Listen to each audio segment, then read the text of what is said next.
Welcome to the show, everybody. Welcome to the show that never ends. And away we go here on a Straight Talking Thursday.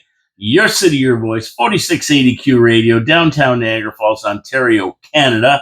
My name is Paul K. Lemire, and we're going to wind this week up with Straight Talk Thursday and finally Friday tomorrow, August the 22nd already. No, the 21st. Tomorrow's the 22nd, and 1 week left. That's it. The road of August, and this weather has turned chilly willy now, hasn't it?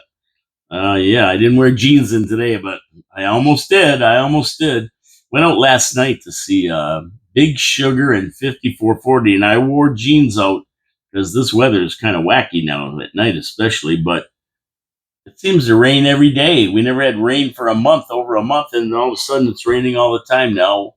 And that's good for my lawn. It's looking greener, and it is also growing, so I got to cut it.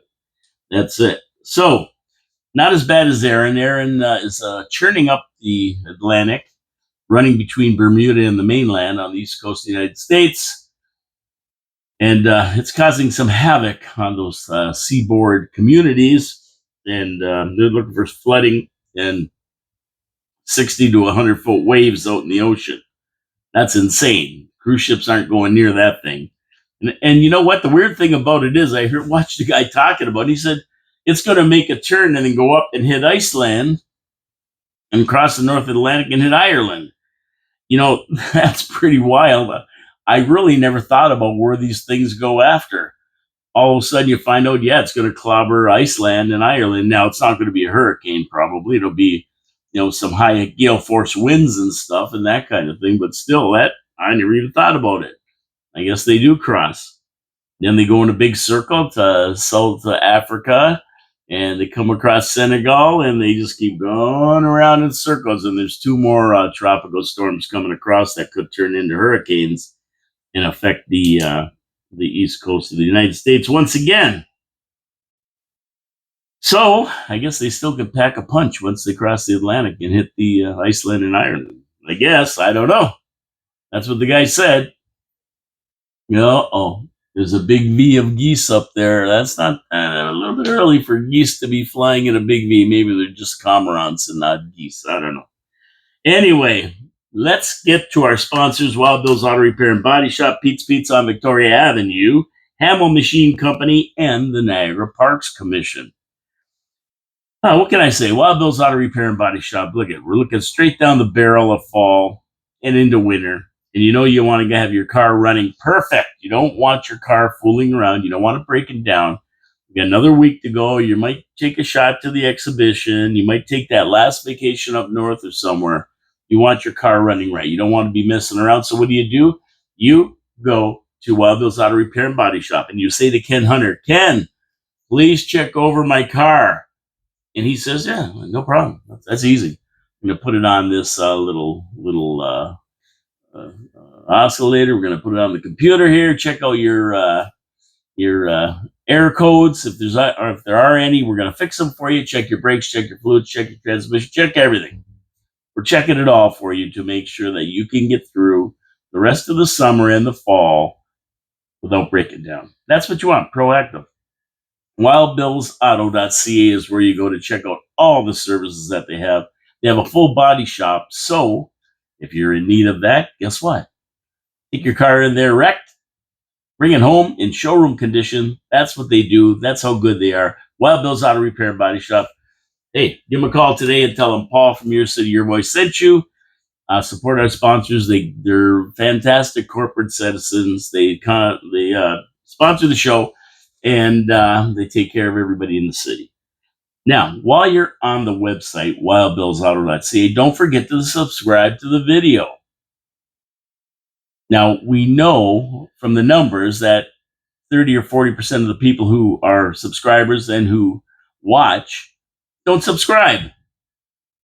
They just don't bother subscribing. Why not? It costs you nothing. It's free. And you get to get notifications when I drop a show on, usually around 3 o'clock in the afternoon on YouTube is where you find the show. So why not subscribe? It costs you nothing. You get notifications. You can watch the show. You can comment, thumbs up, thumbs down. You can do it all. We always talk about comments on the show. And that's where we're going next. We're going to comments. So please subscribe. It helps the show. It helps the algorithm. It helps to get the show out there to more people. That's what we want. The more the merrier. We have an election coming up, and taxpayers got to be aware of what's going on so they can do the right thing. Very important. 27% turnout is not good. Is not good. Get involved. You don't have to get involved by protesting or yelling and screaming. You get involved just by supporting the show. You're getting involved. You're knowing what's going on, and education, knowledge is powerful. Viewer comments at 881 Slick. $5 million compared to $1.6 million. That's just mind-boggling to me. Paul, I saw your eyes light up when Alan brought up the fire department. Oh my God, I was in tears, laughing my ass off. Much love and respect. Yeah, Gary, you know that. That's one of my things, the fire department. It's one of the departments. It's our most expensive department and one I think we should look at without a doubt. Alan was right on board with it. And who's Alan? Alan is Alan McKay from the Property Taxpayers Alliance, who was in the show on Monday. And we talked about all this. This is from Monday's show, this comment. So there you go. Yes, I don't know. I don't know if we're going to look at it or not, but I'm just saying that we should. We should look at it without a doubt. Okay, at DDM-W6P, a new commenter, which is fantastic. And DDM-W6P asks, how can I get involved in fighting the Niagara regional government? My property taxes have increased $2,000 during the last 4 years for a 1,400 square foot, 20-year-old bungalow in Fort Erie.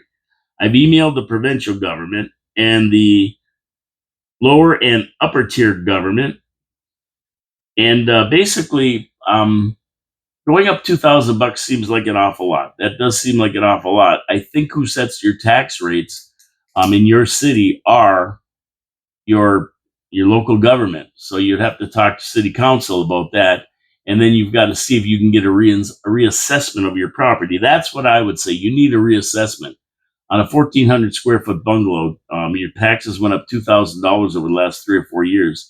That seems excessive. So I don't know how they're valuing your property. So you have to look at what your valuation on your property is and what your mill rate is for Fort Erie. Then you can figure out, why you're getting charged that much. And if the property's valued at more than you think, you should look for a reassessment so that your taxes are lowered. And you can get a reassessment, by the way. Now, at Blaster9125 replied to at DDM-W6P, sign up and note your concerns with the Property Taxpayer Alliance, which is a good idea. Go to Property Taxpayers Alliance on Facebook, go to the page, and drop your concerns. And maybe somebody in there can help you work your way through it. Property Taxpayer Alliance will help you work your way through it. They're educational, but they're also delegate and help people with tax problems. So they may be able to help you. And like I said, my advice would be to get a reassessment of your property. Something doesn't seem right there. It went up $2,000. That's a lot. At 881 Slick again. Good afternoon, Paul. I agree with you 100% regarding this wheelchair Rick guy. It's not about if he gets hurt. We all pay one way or the other if he gets hurt. We're on the hook for his medical costs, which is true. I mean, nothing's ever free. When you go to the hospital, somebody's got to pay. The Parks Commission should shut this down right away. It's only a matter of time before something happens. And I agree 100%, Gary, and I said it on my show. You heard the show. They banned stunning down the park. This is crazy train stuff. Letting a guy in a wheelchair blast down Clifton Hill. I mean, eventually something's going to go wrong and somebody's going to get hurt. And then, you know what? The liability is on the parks and the city because they knew he was doing it. So somebody's going to pay. It's going to be the insurance of somebody. And, once he does it once without their knowledge and they tell him to stop doing it, if he still does it, the liability's on him. But if he continues to do it without being told by the city, or the Parks Commission, whoever he's going to sue everybody probably. Then the liability's on them. They've been warned. He's been warned, so the liability's on him. If you don't warn him, you don't stop him, and get the cops to pull him over or whatever, give him a fine for stunting or whatever you want to call it. I don't know what they call it, but yeah, they got to stop this guy. This is insanity. I mean, full blast down Clifton Hill. And he says he's a professional. How are you a professional in a wheelchair, going 30 miles an hour in a wheelchair or something on Clifton Hill? You can't even go down Clifton Hill in a car more than like 5 miles an hour. Think about it. Think about it. Yeah, I agree. I agree, 81 Slick. That's the bottom line. I agree. Thank you for the comments. We really appreciate the comments. I mean me, I really appreciate the comments. I appreciate my viewers. I appreciate everything that you guys say, and we always read it out and talk about it online. And if I can give advice, I will. If I can't, well, we can direct you to somebody who can. Thanks so much. Okay, so last night, I actually left the house. I don't go out much. I don't go out very much at all, but I left the house and went to the OLG stage for the second time in my life last night to see Big Sugar and 5440. And it's pretty good. I mean, I wouldn't put Big Sugar, they're not my cup of tea. I wouldn't put Big Sugar in my cup of tea. Get that? See what I did there? It reminded me of kind of an amped up bar band. I don't know. I didn't like them that much, but I give the guys credit. They could play their instruments. Their hour-long set for me was about 20 minutes too long. That's just me, but they did play well and all the other stuff. And I just didn't get their music at all. I was confused with their music. They're kind of like, I don't know. I found them kind of like a little bit of what do you call that? Billy Bop or whatever that's called there, the hillbilly, and a little bit of rock, a little bit of reggae. It was pretty cool the way they slipped some reggae riffs into their songs. What do you call that with Setzer, Ryan Setzer? What was that called? Hillbilly rock or something? I don't know. But anyway, that rockadoodle, rock bopadoodle. But whatever it was, I really, it was all right. But these guys, the bands are so loud. I took these headphones right here and I wore them the whole thing. It's so friggin' loud in there, and people say, "Oh, it's got great acoustics." Well, it might have, but not for me. Not for me. The last one I went to, the first one, I lasted like 10 minutes, and I walked out with some kind of hip hop, reggae, rap crap, and I just walked right out. I said, "I can't take it. I'll see you guys out in the lobby." Went out and grabbed a beer and sat out there. I couldn't take it anymore. I stayed through the whole thing this time with my headphones on though, and it's way too loud. I got to ask, there's sound men. I don't know what they're doing there because the one 5440 was really, really good. If you get a chance to see 5440, go. Big Sugar, nah, you might like him. I didn't, not so much. But 5440 was the headliner, and they were very good. I mean, these guys were very, very good. But at the end, the bass, I don't know what happened to the bass. It was so loud. It's just it overwhelmed the rest of the singers and the music and everything at points. Yeah, I don't get that at all.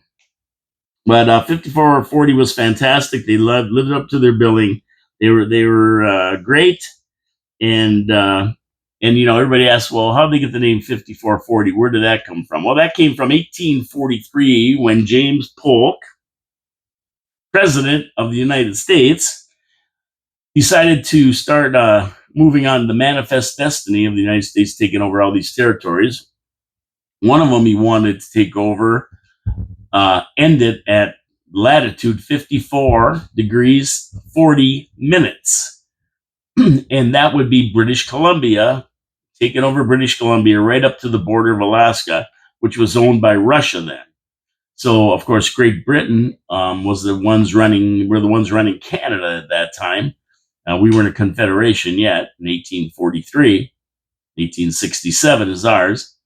So what they did is they fought back against James Polk and the Americans, and negotiated the 49th parallel, which is basically where the border sits right now along the 49th parallel of latitude. And they wanted to stretch it to 5440, 54 degrees, 40 minutes to the edge of Alaska, which was, of course, Russian territory. So that's where they got the name from. Little history lesson there for you. And yeah, their sound was great. The sound guy knew what he was doing. It was excellent until the very end, but still loud. I mean, just very, very loud.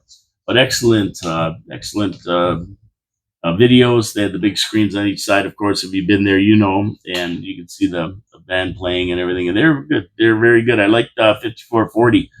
They were very, very basic, very, very basic band. You know, they just played straight on good, solid music. You've heard most of their songs, all the way from Baby Ran and all the big ones. They played all the big ones. Ocean Pearl, and they did come back for an encore, and they played. I don't know what song they played, but for some bizarre reason, in the middle of this song, they started playing Jumpin' Jack Flash, and I'm going, why? They had a beautiful show, a fantastic show. These guys are really good, and and all of a sudden, Jumpin' Jack Flash, like why? And then finished off their encore song. I didn't get it. It didn't make any sense. And the sound guy, you got to question him. Not that I'm an excellent sound guy, an expert sound guy, but they had a beautiful sax, a couple of sax solos, and the sax wasn't turned up enough. You could barely hear it. Now, I was wearing headphones, so maybe, just maybe, the headphones were kind of keeping the sax from being really prominent when he had his solo. But it really was very, very. I didn't hear a lot of it, and I like sax. Everybody loves sax in the song. So at the end of the day, that so I mean, I think it's fantastic. They did a great job, and if you get a chance to see 5440, hey, go ahead. You won't be disappointed. You'll know their songs. Big Sugar, that's up to you. If you like that kind of stuff, it really didn't appeal to me that much. That's my review. I'm sure John Law from the review will probably give my review a bad review, but that's fine. That's fine. It's all about what you think anyway, right? It's your opinion of it. So, good musicians, play tight, basic down to earth. Nothing fancy.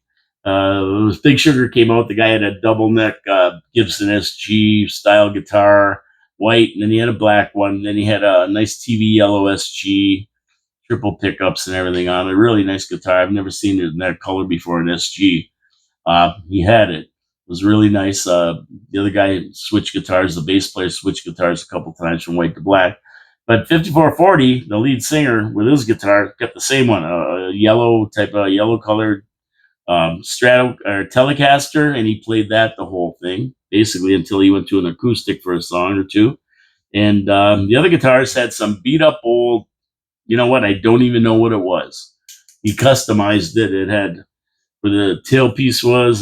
He had two holes, and he put on a Bigsby tremolo, I guess, and he had that customed up, but it sounded fantastic, whatever he did to it. So not flashy, not really, really flashy or anything, but just solid, good, solid, straight ahead rock and roll, which is fantastic. Okay, so moving on from that little thing I went to last night. What's going on in this city? Now, Mayor Jim, King James said the recent vandalism at the cemeteries is tied to the graffiti problem. Well, that's not good. I mean, they showed a tombstone with a-hole written on it, like the whole word. And that was the one graffiti I saw in there. I don't know if it's really tied to graffiti or just one idiot that won in the cemetery and spray painted on this in-ground headstone, a-hole, the whole word. So I don't know if I would connect these scumbags that are toppling over headstones and these pieces of work with the graffiti guys. I don't know if I put them in the same category. It really wasn't graffiti. It was just somebody that sprayed a-hole across the gravestone. And the weird part about it was that gravestone really, really, you couldn't even read the names. It was old. I mean, really old. So I'm not sure exactly what that was all about. But maybe Jimmy's finally listening to the show because all of a sudden he went from misquoting Rudy Giuliani's broken window theory, thinking cleaning up the graffiti quick would deter graffiti artists, when in reality it's just giving them a fresh canvas to paint on, to getting aggressive with these people, breaking the law and defacing our beautiful city. So now he's loaded for bear, and that's the approach he's taken. He said. Interesting that King James would say that, because how are you going to get convince the courts and judges to throw the book at these guys? Throw these jerks in the slammer, these low down scumbags in the slammer with huge fines if they get caught, and use the real broken window theory, is that there's so much pain in getting caught and doing this kind of thing, it's not worth the gain on it. It's not worth putting your name on a piece of city property with spray paint, because the punishment is too severe. And I'm not talking, like $5 or $25 fine or anything like that. I'm talking $10,000.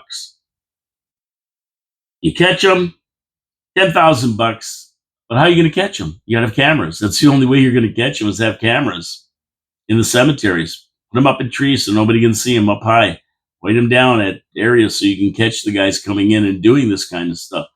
That's the only way you're going to do it. I mean, that's thousands of dollars, but you have to find these people enough to recover it, make them pay for it.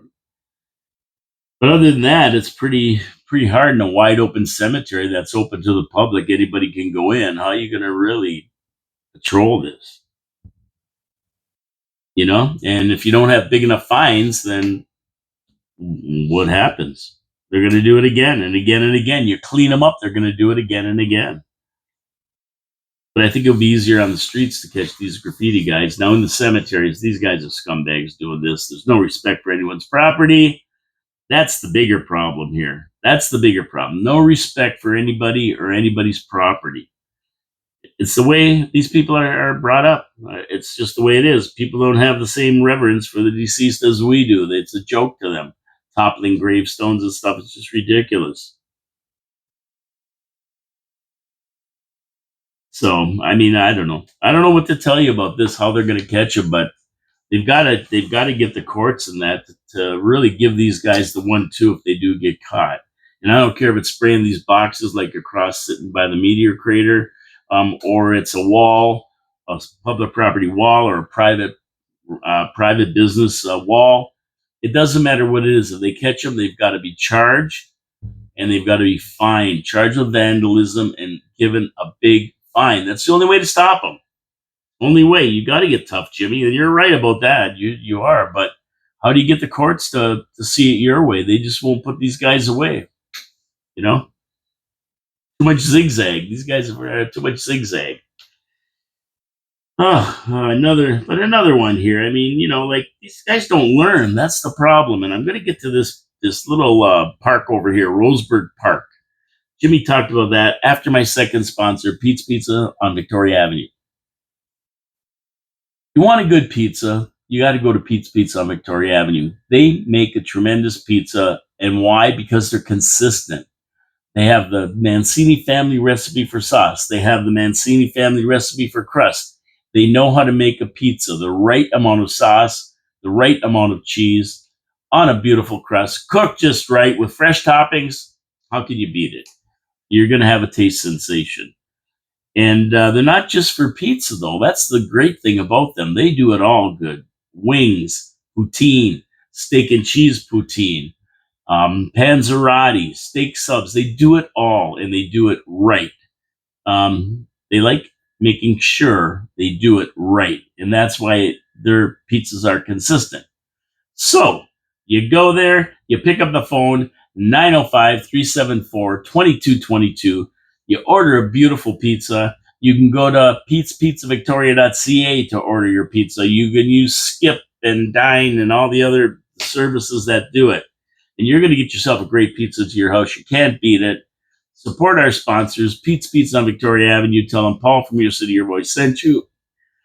And always look for their specials. They have specials all the time. 1 month it's a tray of pizza for $19.99 on Wednesdays. They have their wings for $9.49 a pound on Thursdays. Always specials, always combos. You can't beat it. Pizza on Victoria Avenue. Give them a call today. Thank you so much for supporting our sponsors. We really appreciate it. Okay, so here we go. King James the Weird said they have a bike repair kit at the Roseburg Park, right next to City Hall, right down here. You go to Queen Street. There's City Hall across the street is the Roseburg Park, they call it. And there's a fountain in there, splash pool or whatever the heck it's called. But what they did, the city, is they put a bike repair kit there.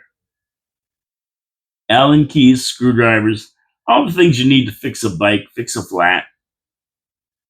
And I have to say, these guys at City Hall are not that bright. And I'll tell you why. The Allen key that comes with the kit and other stuff been stolen 6 times. Now, why anyone would steal an Allen key is beyond me. I don't know why they would steal it, but they do. 6 times. And they continue to replace it. Jimmy, listen to me. Look at me. Look at me, Jimmy. Look at me. You're downtown, the center of douchery. Steal it once, shame on you. Steal it twice, shame on... No, did I get that right? Yeah, steal it once, shame on the crook. Steal it twice, shame on Jimmy. Don't keep putting it there. They're going to keep taking it. First time, it's their fault. Second time, it's your fault for being dumb enough to put it there again. How many people ride down to Queen Street to fix their bike? Come on. You know, this is ridiculous. I read this and my blood boils. I get mad. I feel like I'm going to have a heart attack when I read stuff like this. It's just insanity. They don't need your Roseburg bike thing at the Roseburg Park, the kit.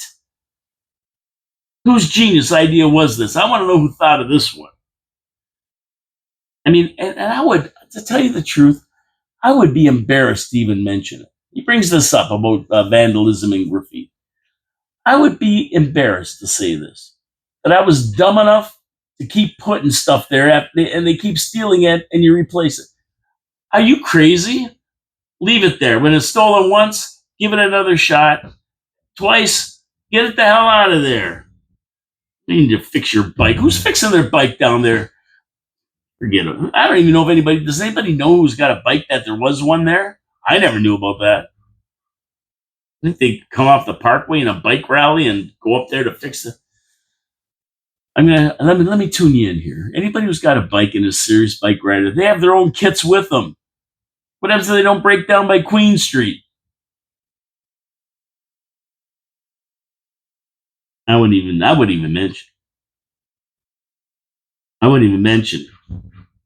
wouldn't mention it. I'd take that kit and put it away and give it to the guys down on Stanley Avenue who need it to fix their equipment and that. Anyway. Yeah. There's gonna be thousands of dollars in the budget allocated to cleaning up graffiti and that. You watch. I'm gonna watch for this graffiti and vandalism cleanup. I hope they list it on the ledger when we get to the budget and see how much they're gonna put away for this. They're gonna put $100,000 away. What are they gonna put away for this? It's gonna be interesting. It's vandalism. And get that kit out of there. Don't put any more kits anywhere. Guys steal everything. If it isn't nailed down, they'll steal it. Crazy. Nuts. Speaking of crime, how about the guy in Lindsay, Ontario, who had a person break into his apartment and he didn't just wake up, he delivered street justice for the intruder and he hammered him, beat the hell out of the guy. It was so bad, the homeowner put the guy in the hospital with serious injuries. I would say that this guy is lucky the homeowner didn't have a gun handy. That's what I would say. So this is what happens if you protect your family from an intruder who breaks into your house, right? You beat the hell out of them, subdue them for the cops. They come and they arrest you for aggravated assault. They arrested the homeowner arrested the homeowner for aggravated assault. This guy breaks into his apartment. He wakes up, gets up, beats the hell out of the guy, and then he gets charged with aggravated assault. And this right here tells you about crime in Canada and how they make the victims the criminals and the criminals the victims. This happens every day. This is why you see these bums walking around the streets with records a mile long. They hijack a car at Charles Daly Park and run over the guy who owns it, 82 years old, and kills them. And this guy's wandering around with a list of crimes, these outstanding warrants and crap. And they let him wander around. Why wasn't he in jail? Why? And this intruder had a list of crimes too. He had a list too. He wasn't innocent. This wasn't his first rodeo. And guess where he is? On the streets, busted into another house. This time he took a bad beating. And this is why this is happening. And Florida is a beautiful example of how it should be. They have stand your ground laws where if somebody threatens you, and believe me, they're allowed to carry down there. Somebody threatens you, you can shoot them. You can shoot them. And believe me, stand your ground laws are not very often used because if somebody's threatening you, you pull your gun out at them, believe me, that guy backs down. He's gone. What he was going to do to you, not a factor anymore. Not a factor anymore. Stand your ground laws. And, everybody's going to go, oh, I don't want to carry guns. No. It doesn't happen often in Florida because people really don't get aggressive with a guy carrying a gun. Got a Glock on your hip, right? It's just the way it is. It's just the way it is.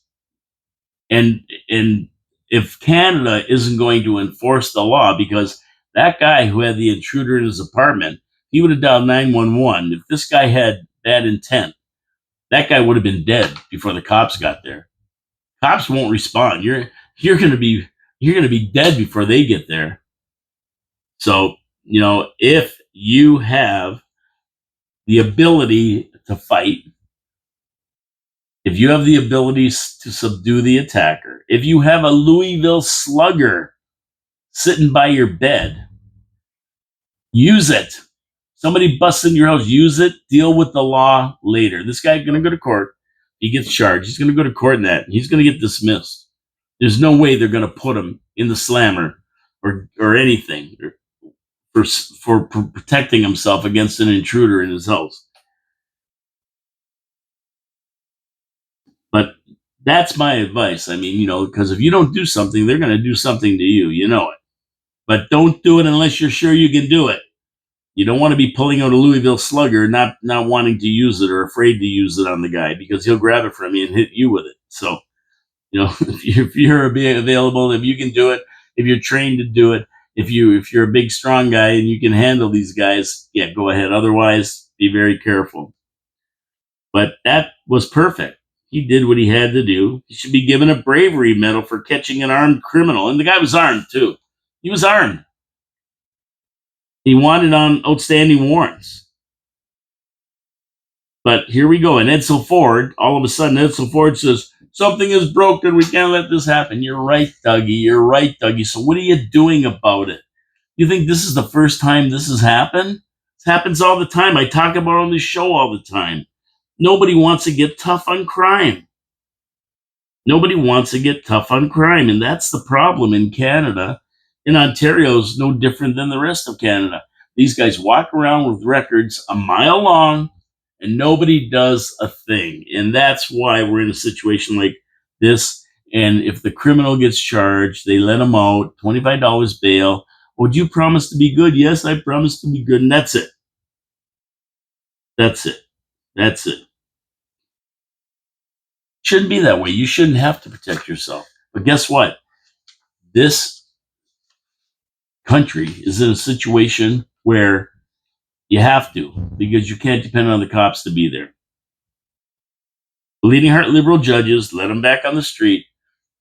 I mean, look at the guy that hijacked the car and ran the 82-year-old over, killing him. I had a record. Why was he in jail? If somebody tries to hijack your car, let them take it. Don't get involved because you know what? It's not worth it. Look at that poor guy. For what? A Honda Civic? Let them take it. You got insurance. But if they're after your life, if your life is threatened, you got to fight back because once you're dead, they're not bringing you back. There's no insurance to give you a new life. But our laws got to get tougher. We talked about that. I talk about it all the time. Our laws got to get tougher. Maybe Ford, finally, maybe he'll see the light. I don't know. He's got to put pressure on the courts in Ontario. They got to fire all these judges and appoint new judges who want to apply maximum sentences, not minimum sentences, and get rid of this easy cash bail. Get rid of that. Get rid of that, man. Cashless bail. No cash bail, I think they call it in the United States, and they're getting rid of that too. Trump's cleaning that all out. Let's swing over to St. Catharines, where they want to revamp their user fees. And they figure it could generate $7.5 million in revenue. And I say, bravo. I believe people should pay for using services. For everything. The days of free everything are long gone. We can't afford it anymore. We can't afford it anymore. Seriously, why shouldn't the users pay? I mean, you want cable TV? You pay. That's all there is to it. You want to go on the jet boats down in Niagara Lake? You pay. Why should the city be any different? Why should the taxpayers always bear the cost when they're not using the services? I know the pushback. We already pay taxes, but obviously we don't pay enough because our taxes are always going up. User fees are a way to recover some of our taxes. Nobody ever guaranteed we would get everything for free. Certain amenities we have to pay extra for. And in the heady days when everybody was working and we had lots of money coming into the city and everything else, we still do, but you wouldn't know it. We can afford to pay all this stuff.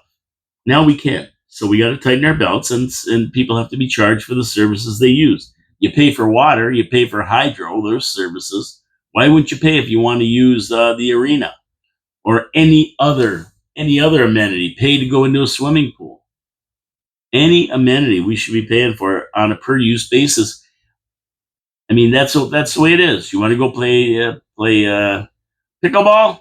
Pay for the courts, pay for court time. I know, everything should be free, but it's not. The reality of it is we can't afford it, and that's what St. Catharines is getting down to. They want to raise their user fees to be in line with, well, they're saying to be in line with other areas, but I would even take it a step further, and I would raise them so that these services are revenue neutral. They're not costing us any money. The users are paying for them. And if users aren't willing to pay and they're not using them, close them down. That's it. If there's not enough users that take advantage of these things and use them to make them revenue neutral, close them down. Or perhaps say the city's going to kick in 10% and the rest have to kick in 90%. If 90% of the people don't want to use it and pay for it, they close them down. We got to spend. We can't just keep spending money like crazy. The days are over. Nobody guaranteed anybody anything for free. It was an amenity that we were able to provide in the past, but today we can. We had a 25% raise over the last 4 years, and we're going to get a 6% one this year. Maybe more. Who knows? Who knows? And if you really want to get down to it, to cover everything that we need done in this city, you'd need a 30% tax raise. I mean, we had the 7.9% catch-up one. Remember that 3 years ago or so? The catch-up tax rate, 7.9%. And you know what it caught up? Stugats. It caught up nothing. We never caught up on anything in this city. Look around. Is it better than it was 3 years ago when we paid 8% more? We never caught up nothing. I'm just telling you the way it is. You can believe me or not. Go look for yourself. I watch this stuff. Alan will tell you. He'll tell you. Anyway, I'm not talking about gouging the public here. I'm just talking about making it so that the taxpayers who want to use these things are paying for them. And yeah, you pay taxes, but the taxes we pay aren't enough. That's all there is to it. So you either zing everybody for 30%, 20%, or we zing them for 10% or 8% or whatever it is, and then the users pay for the services they want to use. Sorry, that's the way it is. Okay, so we're going to get over to Air Canada and the Posties and talk about them for a minute because it's interesting. But first, I'm going to my third sponsor, Hamel Machine Company. And when you look at industry coming to a city, what attracts industry? Well, favorable hydro rates. There's a lot of things that attract industry. But one thing they really do need, and that's a good machine shop. That's where Hamel Machine Company comes into the picture. They've been around since 1948, providing services not only to us, the public, but to industry, large and small. They go into a place when something breaks down and they fix it. They either fix it or reverse engineer it. They have the ability with 3D printers and with water jet cutters to create parts, machine parts, fabricate parts. That's what they do. That's what they're good at. And if you look to the wine industry, they came up with a rack for their beautiful showrooms they have for the barrels. They came up with racks that are made out of aluminum, so the workers there can lift them up by themselves. They don't need 2 or 3 people to get them up there. This is the kind of thing they fabricate and they make. They advise these industries. They made a part for Rich Products in Fort Erie, excuse me, that actually innovated the whole industry and made everything faster for them. They work with the agricultural industry to make new products for them, which harvest faster. That's what they do. They're fantastic at their job. They've been doing it since 1948. They know what they're doing, but they haven't forgot about us. If you break your key on your snowblower or something, they can fix it for you. They can cut you a new channel. They can repair the channel if it's all screwed up. They can give you a new keyway. They can fix it for you.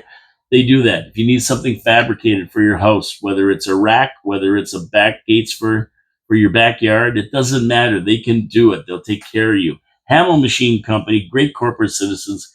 HamelMachine.ca to see the beautiful work that they do and the different industries they support.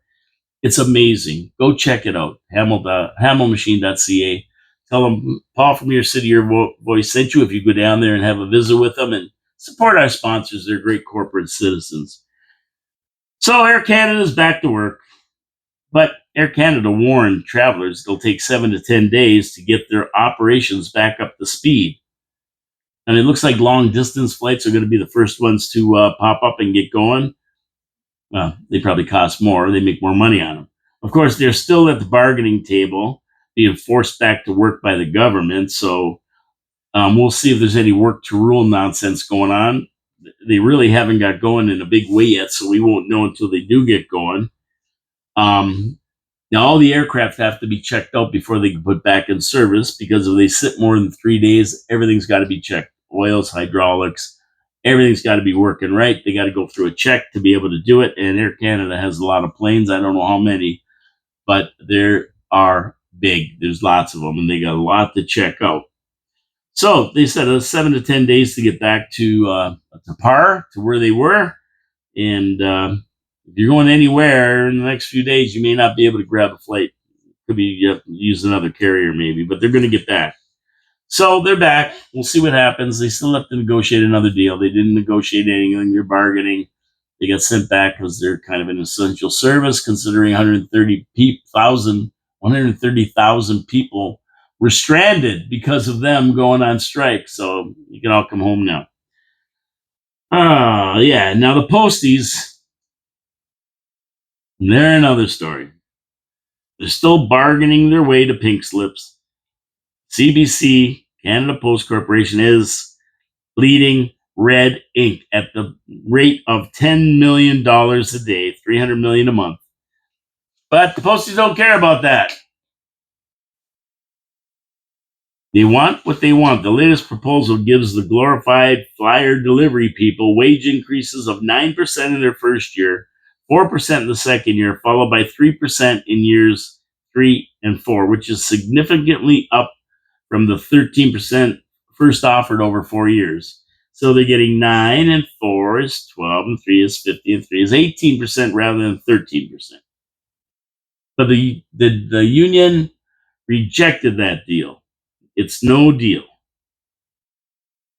So the union wants extra money for cost of living adjustments during their increases if inflation reaches 10% or better. Short-term disability programs have to be amped up, and retaining the status quo on the killer defined benefit pension plan, something that very few people have anymore. I mean, people are getting away from this because the actuaries have a hard time accounting for it and keeping the money put away for it. You can't take into account variances over 30 years when people are going to start retiring, what's going to happen. And people are living longer, so that's hard to take into account because actuaries can't figure that out. They know the average lifespan is 80. It used to be 80. It could be even higher now because people are living longer. Look at my mother. She's 100. So I don't know what they're going to do. I mean, all those increases and everything else are great if you have a job to go to. And then the GM workers and all these other workers found that out. The auto industry, they got these beautiful new contracts a few years ago. Now they're all mothballed because the EVs aren't selling. So half the people are off work. So the great contracts are great only if you're working. If you're not working, they mean nothing.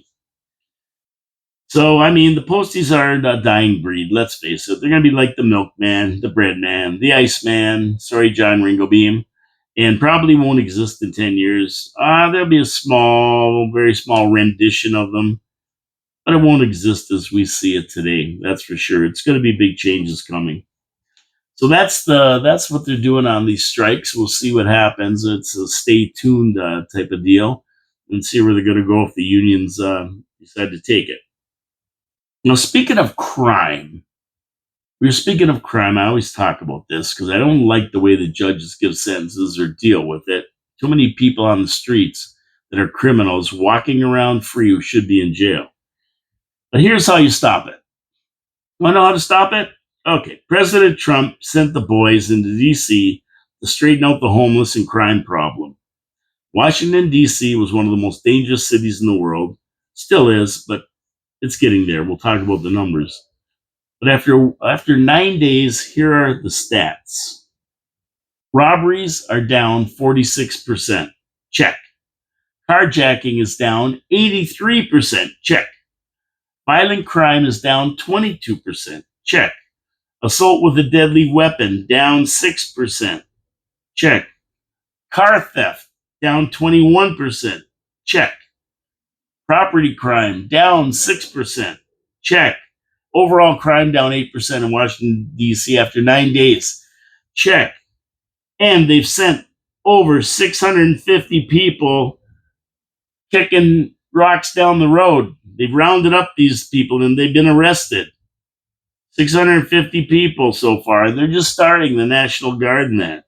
They've been arrested in D.C. And if there's any illegals in the crowd, of course, they're going to Alligator Alcatraz for processing. They're not running the streets anymore.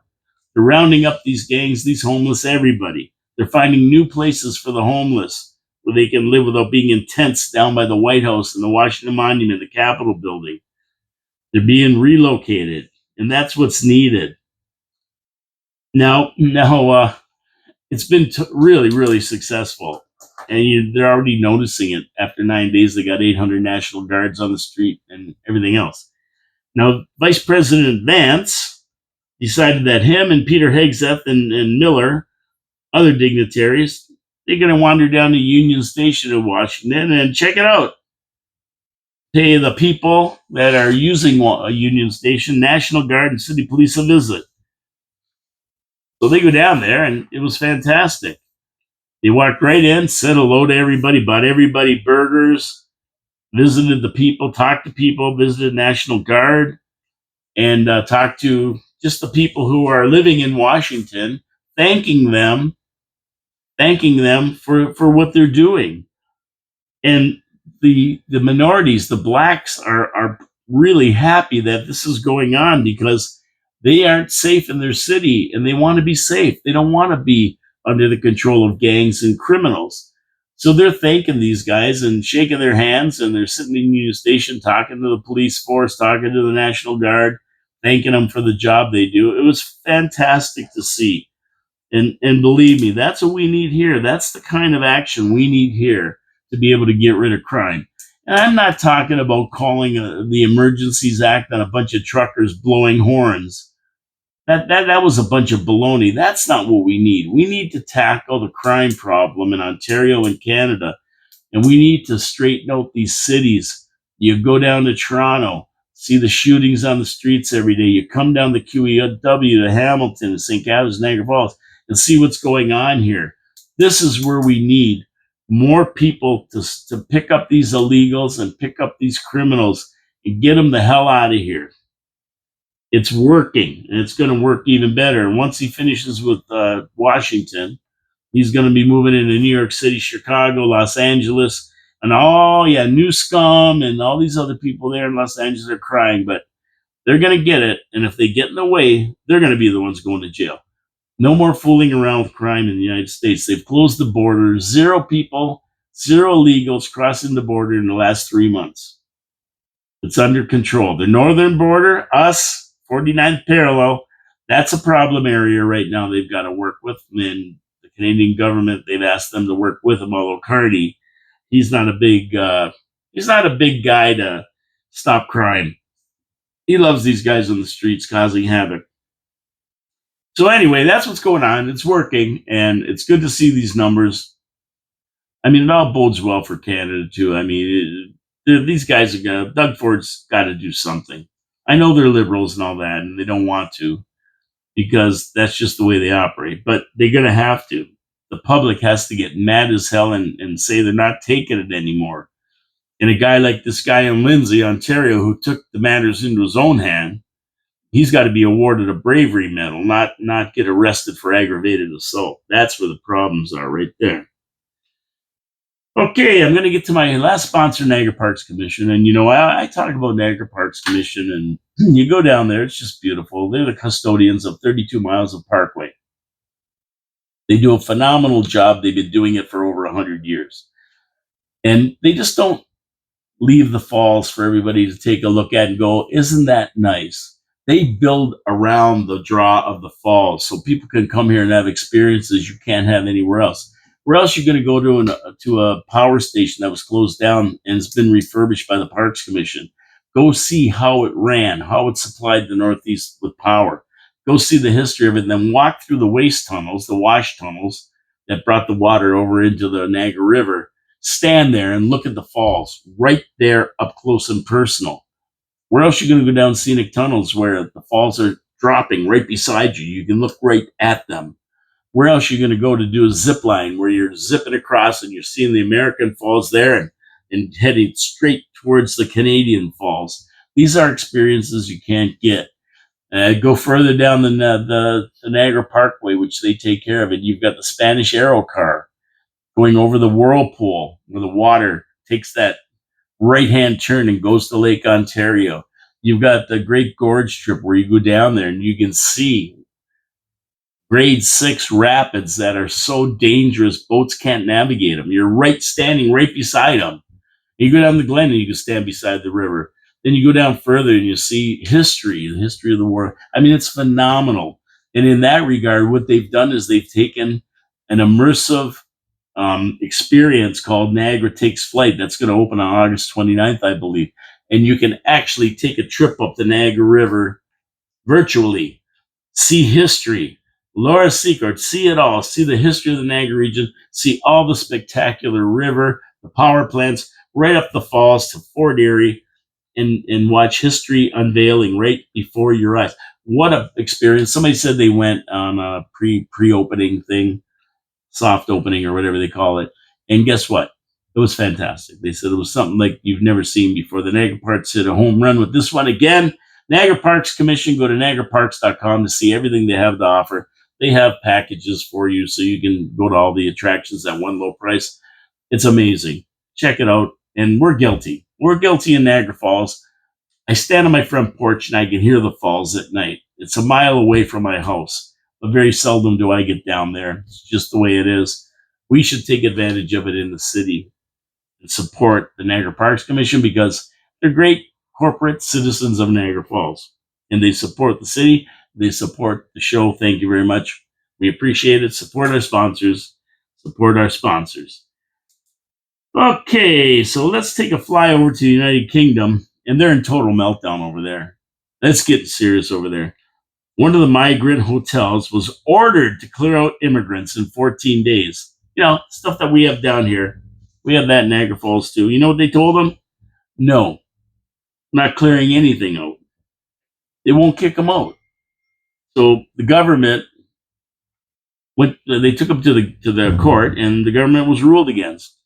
So the migrants stay. They're illegals. The government should deport the whole bunch of them. I don't know why they don't. Now they're looking at violent protests and a possible civil war between this influx of invaders. They're not immigrants; they're invaders. They're illegals. A lot of invaders, and hey, they're gonna start violent protests, and there's gonna be a civil war. No way to stop the invasion. They let them all in. They can't throw them out. Nobody will let them throw them out. So they're stuck with them, and they're going to cause trouble. It's the way it is, and it's going to happen in Canada too. You can see it happening. All these marches, these Palestinians, these terrorist groups. It's going to happen here too. We just have let too many people in who do not ascribe to our way of life and will not assimilate. That's the bottom line. Hamtramck, the States is done. Done. They have Sharia law there now, that city. The only way, round them up, throw them out, deport them all.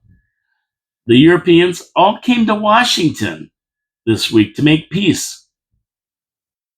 But that was just a facade because they, like I said on the show 2 days ago, they really don't want peace. They want a war with Russia. They get back to Europe after meeting with Trump and telling it how great this is, peace and peace.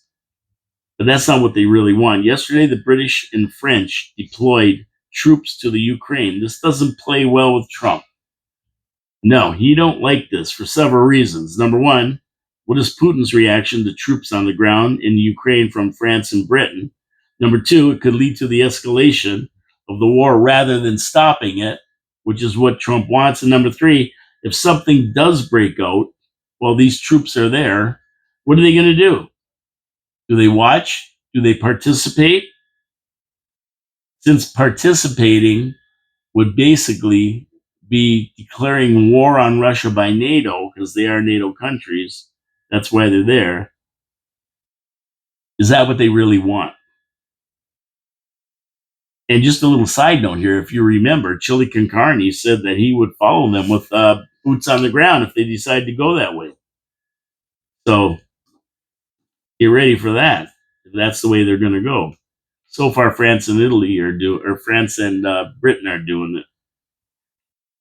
Trump maintains he will not send troops. It's not his war. So stay tuned to this one. It's going to get crazy if some sort of ceasefire and peace agreement isn't reached. Now, Trump says Putin and Zelensky are going to meet first, and then all of them are going to get together to hammer out a deal. And that's going to happen all within 2 weeks. So cross your fingers. Let's hope it does. You don't want to see a war. You don't want to see this war escalate more than it already has. Now, the problem with them meeting is a warrant has been issued by a lot of the European countries for Putin's arrest if he comes into their country. So they wanted to have this meeting in a place where Putin, Zelensky, and Trump can meet without having a problem with Putin. And a lot of the places they can't go. It would get touchy.